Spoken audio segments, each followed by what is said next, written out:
अस्सलाम वालेकुम। डॉक्टर ख़ान एक बार फिर आपकी खिदमत में हाजिर है अपने नए वीडियो के साथ। उम्मीद है कि आप सर्दियाँ जो एंजॉय कर रहे होंगे और सर्दियों की लहर शुरू हो चुकी है सारे मुल्कों में एक्सेप्ट ऑस्ट्रेलिया के अंदर अभी गर्मी चल रही है। अच्छा, तो आज हम बात करने वाले हैं इंसुलिन के बारे में कि इंसुलिन क्या है और ये कैसे काम करती है। मुख्तसरन मैं आपको बताने की कोशिश करूँगा इसके बारे में, ताकि थोड़ी सी आपको इन्फॉर्मेशन हो, थोड़ा सा मालूम हो कि आप इंसुलिन अगर लगा रहे हैं या आपके घर में कोई इंसुलिन लगा रहा है तो वो है क्या बेसिकली और कैसे इस्तेमाल होती है और क्या आपने जो है वो किस तरह से वो काम करती है बेसिकली। इससे पहले कि आगे बढ़ें वही रिक्वेस्ट कि मेरे चैनल को सब्सक्राइब कीजिए और बेल आइकन प्रेस कीजिए और शेयर ज़रूर कीजिए। आप लोग शेयर नहीं कर रहे हैं, आप सिर्फ देख के उसको बंद कर देते हैं। प्लीज़ शेयर ज़रूर कीजिए मेरी वीडियोज़ को।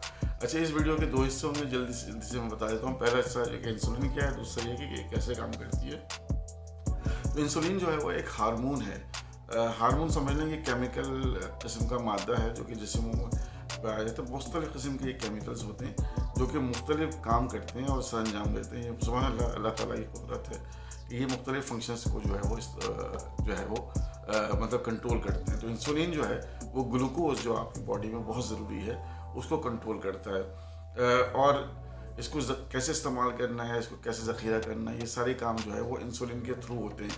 ये समझ लीजिए एक चाबी की तरह है जो ग्लूकोज को पूरे जिस्म में खलियों में यानी कि सेल में दाखिल होने को मदद करता है और खून से निकालता है ग्लूकोज को और सेलों में भेजता है ताकि खून में आपका ब्लड शुगर जो है या ग्लूकोज जो है वो नॉर्मल रहे। आप जब खाते हैं तो क्या होता है कि आपका लबलबा यानी कि पैंक्रियास एक ख़ास किस्म का ग्लैंड होता है जो कि आपके जिस्म में पाया जाता है। वहाँ से ये हार्मोन या एक कीमियाई मादा जो है वो खारिज होना शुरू हो जाता है जिसे हम इंसुलिन कहते हैं। और ये क्या करता है कि ये जो चीनी और कार्बोहाइड्रेट जो मौजूद होता है क्या कहते हैं आपके खानों में, उसको उसमें से तवानाई निकालने के लिए और तवानाई को इस्तेमाल करने के लिए उसको सेलों में भेज देता है, खलियों में भेज देता है और वहाँ पे उसकी तवानाई स्टोर हो जाती है जिसकी वजह से पूरे जिस्म का निज़ाम चलता रहता है। तो ये मैंने मुख्तसरन बता दिया आपको कि इंसुलिन क्या है। अच्छा, टाइप 1 डायबिटीज़ में जैसे हम कहते हैं इंसुलिन डिपेंडेंट, उसमें क्या होता है कि इसमें इंसुलिन बिल्कुल नहीं बन रहा होता आपके लबलबे से, जबकि टाइप 2 के अंदर जो है वो इंसुलिन शुरू में बनता है, बाद में जो है वो खलिए यानी कि सेल जो है उस पर रेजिस्टेंस हो जाती है इंसुलिन के काम करने में। तो इसको इंसुलिन मुज़ाहमत भी कहते हैं, इंसुलिन रेजिस्टेंस भी कहते हैं, जिसकी वजह से आपको इंसुलिन लेने की ज़रूरत पड़ती है।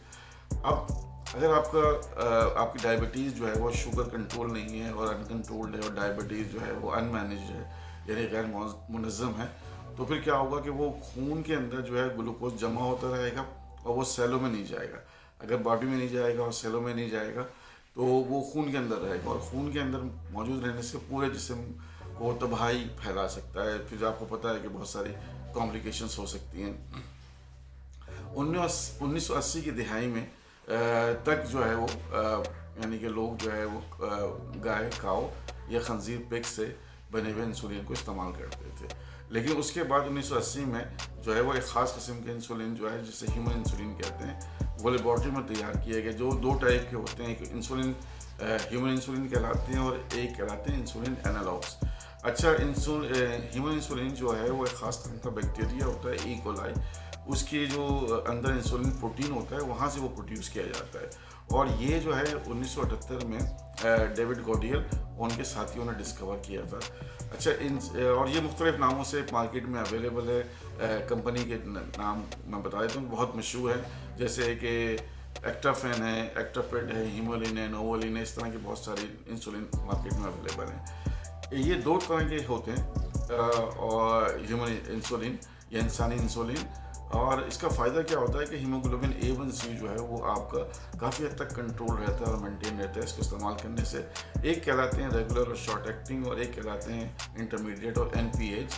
अच्छा, जो शॉर्ट एक्टिंग है वो 15 से 30 मिनट के अंदर अपनी कार्रवाई शुरू कर देते हैं और 1 से 3 घंटे में वो अरूज पे पहुंच जाते हैं और अपना काम जो है वो करना शुरू कर देते हैं। जितना ज़्यादा आप लेंगे उतना ज़्यादा वो काम करेंगे तेज़ी से के साथ। अच्छा, दूसरे जो NPH है, इसमें क्या किया जाता है कि फ़िश से एक ख़ास किस्म की प्रोटीन इसमें मिला दी जाती है, तो उसकी वजह से ये थोड़ा देर से काम करते हैं, देर से जज्ब होते हैं, देर से काम करते हैं।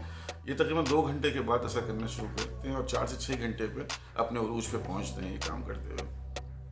आजकल ज़ियाबतीज़ के इलाज के लिए इंसुलिन एनालॉग बहुत ज़्यादा इस्तेमाल हो रहे हैं। इंसुलिन एनालॉग्स क्या हैं कि ये भी इंसानी इंसुलिन की तरह ही, ह्यूमन इंसुलिन की तरह बनाए जाते हैं, लेकिन इनके जीन्स में जीनियाती उसके उसमें थोड़ा सा इसको चेंज कर दिया जाता है। उस चेंजेस की वजह से क्या होता है कि ये मुख्तलिफ साख्त के हो जाते हैं थोड़ा सा, और आपके खून में शामिल जो शक्कर होती है या ग्लूकोज होती है उसको जल्दी से निकालने का काम करते हैं, यानी तेज़ी के साथ काम करते हैं। इंसुलिन जो है आमतौर पे वो आपको कलमों से, यानी कि पेन, इंसुलिन पेन से, इंसुलिन पंप से या फिर इंसुलिन सिरिंज से जो है वो दी जाती है। वो आप मुख्तलिफ तरीके से इस्तेमाल कर सकते हैं। आखिर में मैं ये बताना चाहता हूँ कि जो इंसुलिन है और इंसुलिन एनालॉग है उसमें थोड़ा सा एक फ़र्क है। इंसुलिन जो है वो कभी कभार ऐसा होता है कि वो जहाँ आप स्किन में लगा रहे हैं वहाँ जाके वो जमा हो जाती है, क्लम्पिंग बन जाती है उसकी, और वहाँ से वो जज्ब होने में थोड़ा टाइम लगाती है। जबकि इंसुलिन एनालॉग जो है वो बहुत जल्दी से वहाँ स्किन से जो है वो जज्ब होती है और पूरे जिस्म में फैल जाती है, ताकि आसानी से फंक्शन कर सके और काम कर सके। तो जल्दी जल्दी मैंने आपको थोड़ा सा इंसुलिन के बारे में आगाही देने की कोशिश की है। उम्मीद है आपको मेरा ये व्लॉग पसंद आया होगा, वीडियो पसंद आई होगी। तो फिर देर किस बात की है, फिर वही ये भेज दें फिर अपने दोस्तों को, मेरे फैमिली मेम्बर्स को, ताकि ज़्यादा से ज़्यादा ये बात और इन्फॉर्मेशन फैले। अच्छा, आपसे फिर मुलाकात होगी। हंसते मुस्कुराते रहिए, अपना ख्याल रखिए। अल्लाह निगहबान, टेक केयर।